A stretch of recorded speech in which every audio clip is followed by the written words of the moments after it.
કેરા ગામનો એક ખેડૂત પંજાબથી લાવેલ મધમાખી દ્વારા મધ એકત્ર કરી ચલાવે છે ગૃહ ઉદ્યોગ. જોઈએ એક રિપોર્ટ.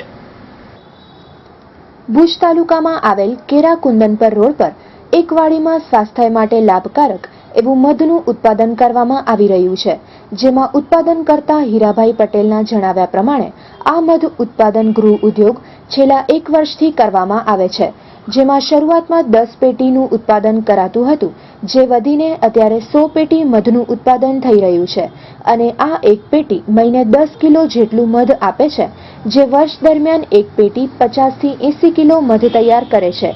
અને આ મધમાખી પંજાબથી લાવવામાં આવી છે અને આ મધમાખી વાડીના 3 કિલોમીટરના દાયરામાં ફૂલોમાંથી રસ ચૂસીને એકઠું કર્યા બાદ મધ તૈયાર કરતી હોય છે. તો સાંભળીએ હીરાભાઈના શબ્દોમાં. હીરજીભાઈ, અમે 1 વર્ષથી ઉત્પાદન કરીએ છીએ.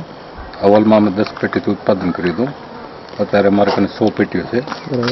એક પેટી પર દીઠ 1 મહિને 10 કિલોનું ઉત્પાદન આપે, એટલે વર્ષમાં 50 થી 80 કિલો એક પેટી ઉત્પાદન આપે. આમ તો આ ઇટાલીથી આવીએ, પણ અમે પંજાબથી લઈ આવ્યા. પંજાબથી લઈ. અને કચ્છમાં લગભગ કોઈ જગ્યાએ છે કે નથી? કોઈ જગ્યાએ નથી. અને કેટલું ઉત્પાદન અત્યારે કરો છો મહિનાનું? અત્યારે મહિનાનું એક પેટી દીઠ 8 થી 10 કિલો નીકળે. 8 થી 10 કિલો. વેચાણ કેટલું? 400 રૂપિયા. 400 રૂપિયા. અને કેટલા કિલો વેચાણ કરો છો? અમે વેચાણ અમારું બધું ખપી જ જાય છે. એડવાન્સમાં બુકિંગ જ હોય છે. બધા માણસો વાડીથી જ લઈ જાય છે. બુકિંગ. અને મધમાખી કેવી રીતે કઈ એવું કઈ શું અંદર રાખો પેટી? નહીં, રાખવાનું કાંઈ ન હોય. આ બારે જઈ 3 કિલોમીટર સુધીની રનિંગમાં ફૂલ ઉપરથી ચૂસી આવે. રસ ચૂસી અને આની હાઈમાં ભેગું કરે.